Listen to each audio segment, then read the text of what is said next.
পারভিন, আপনার কাছ থেকে শুরু করি।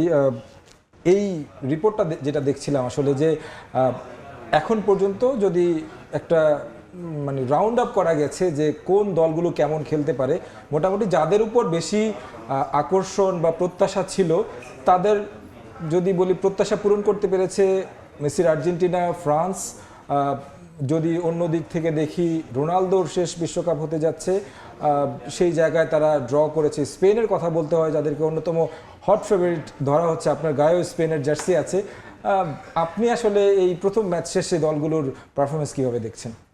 এখন পর্যন্ত যদি আমরা দেখি 11 জুন বিশ্বকাপ শুরু হয়েছে, 24টা ম্যাচ হয়েছে, 24টা ম্যাচে কিন্তু 75টা গোল হয়েছে সবগুলো দলের, 48 দলের। তো যেটা আপনি বলছিলেন যে প্রত্যাশা শুধু আর্জেন্টিনা পূরণ করতে পেরেছে, হতাশ করেছে ব্রাজিল, স্পেন কিন্তু ইউরো চ্যাম্পিয়ন। এবং স্পেনের যে দলটা এবার কিন্তু লুই দে লা ফুয়েন্তের চমৎকার একটা দল, যেখানে কিন্তু লামিন ইয়ামাল, নিকো উইলিয়ামসের মতো ফুটবলার আছে, দানি ওলমো, যারা ক্লাব ফুটবলে দুর্দান্ত পারফর্ম করে এসেছে।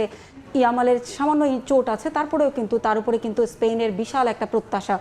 সেখানে আমরা দেখতে পাচ্ছি আর্জেন্টিনা এবং জার্মানি ছাড়া, ফ্রান্স ছাড়া কেউ কিন্তু তেমন প্রত্যাশা পূরণ করতে পারেনি। উল্টো যে দলগুলোর কাছে কিন্তু তেমন কোনো প্রত্যাশা ছিল না, কেপ ভার্দে এবং ডিআর কঙ্গো গতকালকে যেটা খেলেছে পর্তুগালের সঙ্গে, এই দলগুলো, ডিআর কঙ্গো 1952 বছর আগে একবার খেলেছে, তখন তাদের নাম ছিল জায়ার। এরপর কিন্তু তারা স্বাধীন হওয়ার পর কিন্তু তারা নতুনভাবে বিশ্বকাপ খেলতে এসে এবং তারা কিন্তু পর্তুগালকে রীতিমতো বলতে গেলে ধরাশায়ী করেছে, কারণ পর্তুগালকে ভাবা হচ্ছে এবার শিরোপা প্রত্যাশী একটা দল।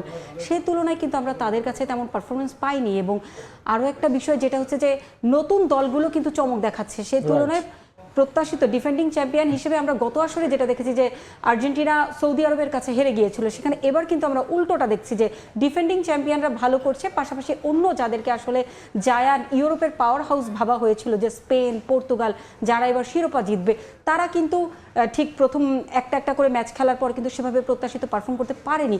তবে কি এটারও কিন্তু একটা ইতিবাচক দিক আমি বলবো যে প্রথম ম্যাচে হোঁচট খাওয়ার পরই কিন্তু আর্জেন্টিনা শিরোপা জয় করেছিল। তো পর্তুগালের জন্য এটা একটা ধাক্কা, স্পেনের জন্য এটা একটা ধাক্কা হতে পারে যে কেপ ভার্দের সঙ্গে তারা এমন পারফর্ম করেছে।